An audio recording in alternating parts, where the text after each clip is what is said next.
Hello my dear student, welcome to our channel bright future family. আশা করি তোমরা সকলেই ভালো আছো, সুস্থ আছো এবং পড়াশোনার মধ্যে আছো।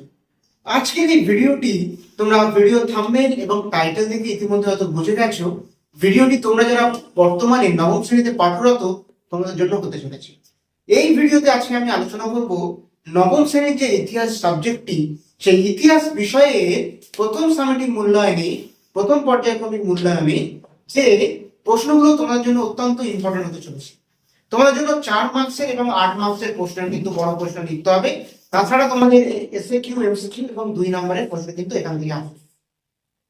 এবার এই যে নবম শ্রেণী, তোমরা সবার প্রথমে জীবনের প্রথমবার তোমরা ইউরোপের ইতিহাস পড়ছো, তাই অনেকে একটু চিন্তার মধ্যে আছো যে স্যার এখান থেকে কেমন ধরনের প্রশ্ন আসবে, এখান থেকে কোন ধরনের প্রশ্নগুলো আমাদের জন্য ইম্পর্টেন্ট হতে চলেছে। তো তোমাদের জন্য তোমাদের দুশ্চিন্তা দূর করতে আজকের এই ভিডিওটা নিয়ে আমি চলে এসেছি। তো আজকের এই ভিডিওতে আমি আলোচনা করবো প্রথম অধ্যায় অর্থাৎ ফরাসি বিপ্লবের কয়েকটি দিক এবং তার সেকেন্ড অধ্যায় অর্থাৎ নেপোলিয়ানের যে চ্যাপ্টারটা আছে। তো এই দুটো অধ্যায় তোমাদের সাধারণত পরীক্ষা হবে প্রথম পর্যায়ক্রমিক মূল্যায়নে পশ্চিমবঙ্গের সমস্ত স্কুলে। তো আজকে এই ভিডিওতে আমি প্রথম অধ্যায় অর্থাৎ ফরাসি বিপ্লবের কয়েকটি দিক থেকে গুরুত্বপূর্ণ বেশ সামান্য কিছু 4 মার্কস এবং বেশ কিছু 8 মার্কসের প্রশ্ন আমি দিয়ে দেবো। যেই প্রশ্নগুলো তোমরা যদি প্রিপারেশন নিতে পারো, সেই প্রশ্নগুলো তোমরা যদি তৈরি করতে পারো, তাহলে পশ্চিমবঙ্গের যে কোনো প্রান্ত থেকে তোমরা যাও পরীক্ষা দাও না কেন, তোমরা কিন্তু সেই প্রশ্নগুলোর মধ্যে থেকে পরীক্ষায় কমন পাবে।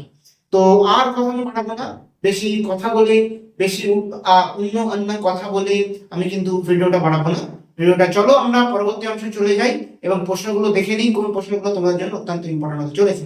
তবে ভিডিওর মূল অংশে যাওয়ার আগে তোমাদের কাছে একটাই আবেদন, যারা ভিডিওতে ক্লিক করেছো এবং ভিডিওটা দেখতে শুরু করেছো, ভিডিওটা প্রথম থেকে শুরু করে শেষ পর্যন্ত অবশ্যই দেখো, তাহলেই প্রত্যেকটা প্রশ্ন তোমরা খুবই ভালোভাবে বুঝতে পারবে।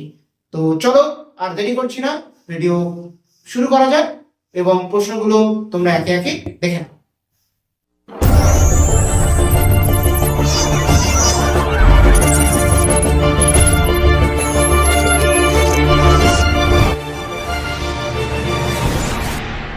তোমার প্রিয় শিক্ষার্থী বন্ধুরা, প্রথমেই আমি ফরাসি বিপ্লবের কয়েকটি দিক অধ্যায় থেকে অর্থাৎ নবম শ্রেণীর ইতিহাসের প্রথম অধ্যায় থেকে, যেখান থেকে 4 মার্কসের এবং 8 মার্কসের প্রশ্নগুলি আসবে, তার মধ্যে থেকে আমি গুরুত্বপূর্ণ 5টি 4 মার্কসের প্রশ্ন কিন্তু বোর্ডে ইতিমধ্যেই লিখে নিয়েছি। তো চলো সেগুলো একে একে আমরা দেখে নিই এবং তোমরাও সঙ্গে সঙ্গে আমার সঙ্গে সঙ্গে খাতায় কিন্তু নোট ডাউন করে নাও। তো চলো প্রশ্নগুলো আমরা দেখি। তো তোমাদের আসন্ন প্রথম সামেটিক ইভালুয়েশনে ফরাসি বিপ্লবের কয়েকটি দিক প্রথম অধ্যায় থেকে প্রথম 4 মার্কসের যে প্রশ্নটি অত্যন্ত ইম্পর্টেন্ট হতে চলেছে, সেটা হলো টিকা লেখো। একটি টিকা, কি টিকা? টেনিস কোর্টের শপথ।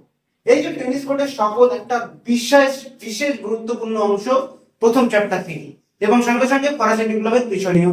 তাই এই যে টেনিস কোর্টের শপথ, টিকা লেখো, এটা কিন্তু পশ্চিমবঙ্গের প্রায় 99% স্কুলে কিন্তু যদি 4 মার্কসের কোনো প্রশ্ন দিয়ে থাকে, এই টেনিস কোর্টের শপথটা কিন্তু অবশ্যই দেবে। তো প্রথম ক্ষেত্রে সবথেকে বেশি ইম্পর্টেন্ট প্রশ্নটা কি? এই যে টেনিস কোর্টের শপথ। সেকেন্ড প্রশ্নটা কি? সেকেন্ড প্রশ্ন একটা টিকা লেখো বাস্তুতন্ত্রের পতন। এটাও ঠিক টেনিস কোর্টের শপথের মতো একটা অত্যন্ত গুরুত্বপূর্ণ প্রশ্ন। এবং 3 নম্বরে আমি যে প্রশ্নটা তোমাদের জন্য রেখেছি, সেটা হলো অভিজাত বিদ্রোহ। অর্থাৎ ফরাসি বিপ্লবের আগে অভিজাতদের একটা বিদ্রোহ সংঘটিত হয়েছিল, সেই অভিজাত বিদ্রোহ সম্পর্কে কিন্তু তোমাদের একটা টিকা লিখতে দিতে পারে। তো প্রথম যে 3টি প্রশ্ন আমি দিয়েছি, এই প্রশ্ন 3টি, এই যে 5টা প্রশ্নের মধ্যে মোস্ট টপ কিন্তু ইম্পর্টেন্ট। তো চলো এরপরে 4 মার্কসের প্রশ্নটা দেখে নিই। 4 নম্বরে বিপ্লব পূর্ববর্তী ফরাসি সমাজে তৃতীয় সম্প্রদায় সম্পর্কে আলোচনা করো। এই প্রশ্নটাও কিন্তু তোমাদের জন্য অত্যন্ত গুরুত্বপূর্ণ, যেহেতু তৃতীয় সম্প্রদায়ের উপরে ভিত্তি করেই যেহেতু ফরাসি বিপ্লবটা সংঘটিত হয়েছিল। তাই যদি 3টে প্রশ্ন না দেয় কোনো স্কুলে, তাহলে কি প্রশ্ন দিতে পারে? এই যে বিপ্লব পূর্ববর্তী ফরাসি সমাজে তৃতীয় সম্প্রদায় সম্পর্কে আলোচনা করব। এবং সবশেষে আমি 4 মার্কসের জন্য যে প্রশ্নটা রেখেছি, সেটা হলো কি?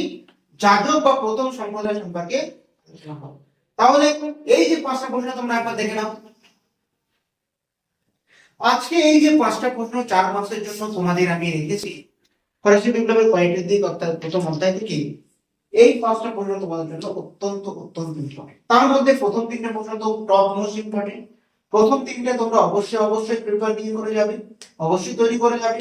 তারপরে সম্ভব হলে এই দুটো প্রশ্ন কিন্তু তোমরা তৈরি করে যাবে। দেখো ইউরোপের ইতিহাস কিন্তু যদি একটু মন দিয়ে তোমরা পড়ো এবং এই সাজেশন ফলো করে যাও, তাহলে পরীক্ষায় অ্যাটেন্ড করা কোনো রকম কিন্তু সমস্যার সম্মুখীন তোমরা হবে। আজকে বলে দেওয়া প্রথম অধ্যায় থেকে এই 4 মার্কসের 5টি প্রশ্ন তোমরা আশা করছি ভালোভাবে তৈরি করে যাবে।